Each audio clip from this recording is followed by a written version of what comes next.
Hi everyone, it's Lauren and I'm here today with Jean from Hey. Jean's Bookish Thoughts.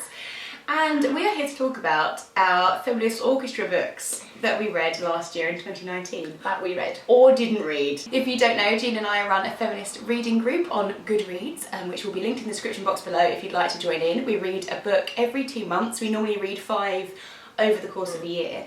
And what we're reading for 2020 has already been announced on Jean's channel, so I'll link that video in the description box as well. And we normally read like a mixture of fiction, non-fiction, autobiographies, and normally we do videos after we've read the books as well, don't we? But last year we kind of got a little bit lax halfway through the year. Quite a lot of things happened and we didn't really have a chance to necessarily read the books or film videos together. So we thought we'd get together today and talk about all 5 books in one go. And so hopefully if you've been part of the Feminist Orchestra reading along with us and you didn't get a chance to have a chat about which book was your favourite before, you can do so now in the comments of this video. And there's always the Goodreads group throughout the year. It's like completely open to everybody to start up chats and talk with each other about the book, so yeah, don't feel like you need to rely on us. No, absolutely. We always make a little discussion thread in the Goodreads group so you can just chat about your thoughts of the book as you're reading it. Not to start things off on a bummer, but I don't think either of us loved the first book. No, so this first book was Dead Girls by Alice Bolan, which was a list of essays, a group of essays. They weren't in the list format, it was just a collection of essays. And I think basically this book wasn't as described, which is why we picked it for one reason, and the essays in this collection did not stand up to that reason, basically. No. So it's marketed as an essay collection, sort of dealing with the concept of sort of dead girls in like crime thriller, like TV, film, literature, and even sometimes like real life crime in the media, right? Yeah. And how women are objectified and turned into objects and not really given their own personality.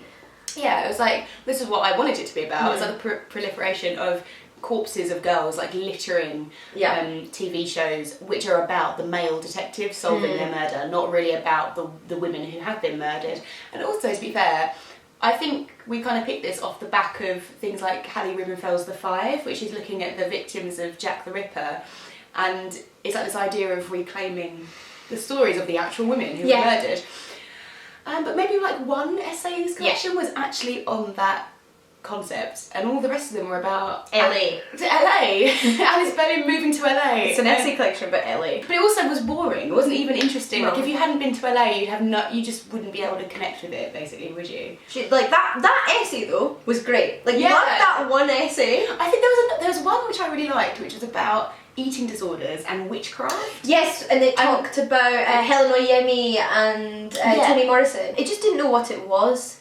It could have been like an essay collection taking a feminist perspective on different types of media, but it wasn't that. Just a couple of essays were that. It could have been an essay collection about modern life in LA, but it wasn't that either. Like it was just really not tied together that well. Do you know what? I wonder if that just started up the club badly. Maybe that was like the wrong tone. Yeah, because we didn't like it. Maybe that's why we dropped off filming all our videos on it. Yeah, it's not a very inspiring way to begin, is it? No. Again though, I do feel like I always want to caveat that I did really enjoy that one essay though. Yeah. And it made me think more about that trope. It just was a shame because I then expected the book to deliver more information on it and it didn't. Yeah. Well, if you want a better book of essays on this kind of subject, I'd recommend Dead Blondes and Bad Mothers by what's her face? Sadie Doyle, who wrote Trainwreck, which was on our list last year. 2018. We really enjoyed Trainwreck, and she's written this new collection of essays which is really much more about, like all of the girls in slasher films getting killed and mothers of psychopathic killers and how it's all linked. It's the kind of things that you wouldn't think are linked, but she just it is. Like, when you're reading it, you're going, this makes loads of sense. Or read 5 as well. Like 5 is amazing. Yeah, exactly. Or loved 5. Or both. I mean, it's not one or the other. Sorry. Read both of those and not Dead Girls. Yeah. So then we read When I Hit You by Mina Kandasamy. Yeah. So I didn't read it. Jean didn't read it, and I'd already read this book. I still want to read it, I'd like to caveat, like it was just bad timing for me. Yeah, and I just feel like this video has become a confessional of us being like, this is why we didn't read it, sorry. But I think, in our defence, as a book group, we're all here and maybe us not always reading the book will make you feel better about not always reading the book. Exactly. That's not the rule. Read what you want to read and discuss what you want to discuss. Exactly, life happens. And also there's 5 books that you can read across the years, so if you decide you don't want to read one of them, that's totally okay. Fine. I think we should talk about it a little bit so that if other people have read it, then you can have a discussion in the comments. And you must have enjoyed it, or you really would not have enjoyed let us put it on the list. Yeah, it's a fictionalised autobiography of the author's experience of domestic violence, which obviously you do have to be in the mood to read, I think. And it's just, I mean, it's just awful to read it, basically, because it's just about how she had an arranged marriage, but it's how her husband completely started cutting her off from people, and it just feels like it's so slow and insidious, and to the point where she's so scared of him and then she can't leave, and you're really scared for her. You just can't imagine how she's going to get out of this scenario. Yeah. And yeah, it's just, I really enjoyed it. Yeah, no, but it also got shortlisted for the Women's Prize. Yeah, like, it did. It's had a lot of praise. Yeah. The more I think about it, I'm also just coming to the realisation that last summer I was just super depressed and only reading very light, cheesy romance and fantasy, and that is why I didn't pick it up. Oh, absolutely. No, it was just like bad life timing. It's not very long. I think that's what's good about it. Like, it's very difficult to read it, but she writes so beautifully, and you're so inside this character based on herself's head. Like, you really connect with it. I still have it, and I do still plan on reading it. So yeah, if you did read it, we'd love to hear from you what you thought. Absolutely. Give Jean a little kick up the bum to read it herself. So then we read Zami, which I did read half of. Life again just got in the way, didn't finish it, but what I read I loved. Yeah. So I can sort of vouch for it in that respect, and I love Audre Lorde. Yeah. Other stuff I've read by her, some of the best like feminist non-fiction out there. So that's quite interesting, because I've not read any of her non-fiction. I read the really short book of essays that Penguin published, which is the Master's Tools, when they put to the Master's House. The mini modern classic. Exactly. But I loved this book. I really loved her fiction writing. Well, it's not fiction, is it? It's her life. Yeah. But she brings it to life with such like elegance and beauty that you can't believe that this is someone reflecting on their own life. She calls it a mythobiography. Yeah, it's really interesting. And I love the way she described her life growing up in New York, where their parents were from, and the whole culture. And you know what I really liked about it, actually, is that she's growing up in the 50s and obviously working out that she's gay and having relationships with women.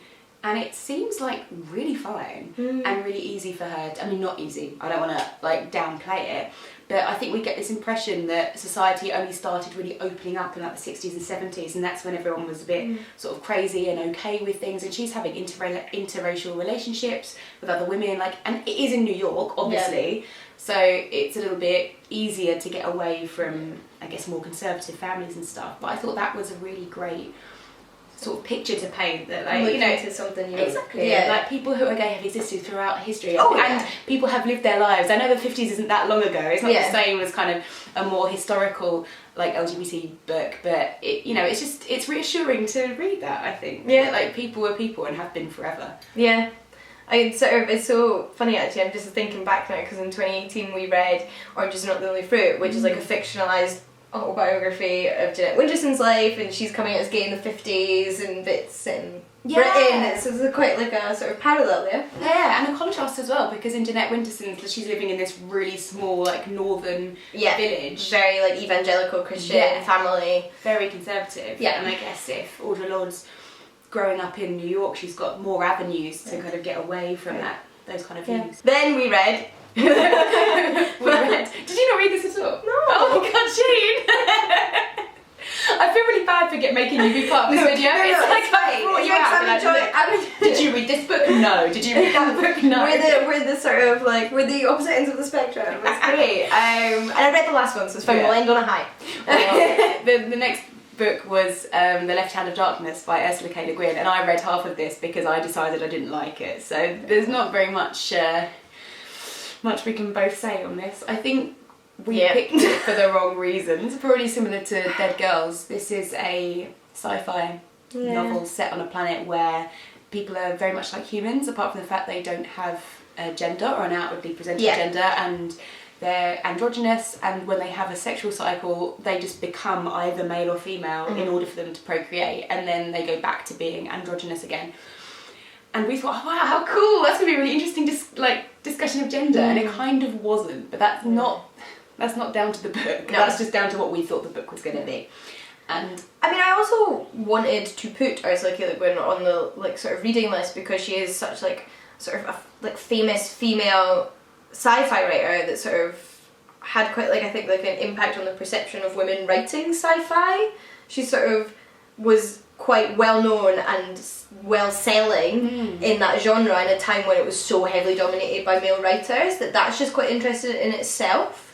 And actually, really randomly, I'm currently reading a book called How to Suppress Women's Writing by Joanna Russ, who's another sort of 20th century sci-fi woman writer, and that book talks about Ursula K. Le Guin in it. There was a chapter in this book where she talks about a man in the publishing industry talking about how women in sci-fi and fantasy don't sell, and then she goes, but isn't Ursula K. Le Guin like one of your like bestsellers?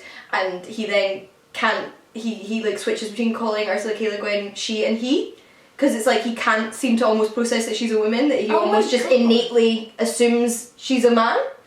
It's so interesting. Weird. That's a good book. We'd recommend. That'll be in the description box below as well if you want to check that out. And then we both read Virgin Envy. Yes, we did. Which is an essay collection by lots of people. Yeah, and this was really interesting. So I'm glad that we read this. This was quite academic though. Yes. Which isn't a bad thing necessarily, but it's good to know going in. I've just spilled coffee all day. Yeah, but I think the difference in particular, because it's like got more of like a sort of academic book structure, is that it's not like a cohesive essay collection that like follows on one from the next. They are all on the topic of virginity, but they've just been collected together because they're on the topic of virginity, but they're all very, very different. Yeah. They don't necessarily interact with one another on like a big level, which is just quite common I think in like academic essay collections. It's more about just like collecting together kind of scholars writing on a topic and putting them all in one book. And I think what was interesting about it is in the introduction they kind of say there's not enough writing on this subject. Yeah. And they make it clear where their gaps are, which I think is really good, because there's a whole section on the concept of virginity in gay relationships, but they do focus on gay men, but they do also clarify, they're like, we don't have anything on like gay women or trans people. They're like, we just don't have that because it hasn't been written, and they're looking for academic texts on these subjects and they haven't been studied basically, so it's quite...